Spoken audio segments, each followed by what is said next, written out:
Polynésie, on rencontre souvent au bord de route des personnes qui vendent du poisson, des mangues, des ourous, des produits agricoles.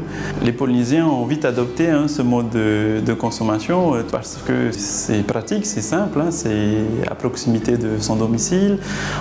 Pour les familles polynésiennes, cette activité représente effectivement un revenu non négligeable à apporter au sein de la famille, mais c'est également pour eux l'occasion de valoriser leurs produits, les produits locaux et de pouvoir discuter avec leurs clients et de l'origine de leurs produits, du poisson qu'ils viennent pêcher, des techniques qu'ils ont utilisées pour pouvoir les obtenir.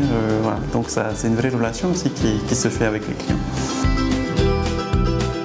Bon, ma spécialité c'est ça quoi, c'est la pêche au thon.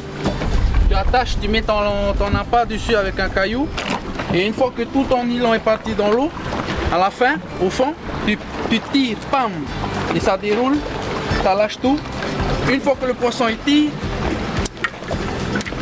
ça change de couleur, ça donne le signal.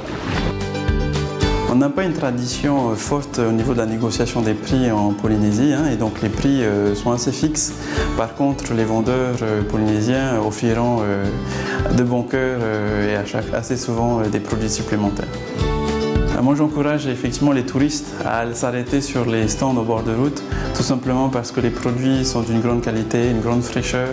Et au-delà de ça, il y a aussi la relation qui peut être faite avec les vendeurs qui vont pouvoir raconter l'histoire de leurs produits, partager les prénoms tahitiens, raconter comment ils ont cultivé leur taro, pêché le poisson. Et le rapport qualité-prix est indéniable.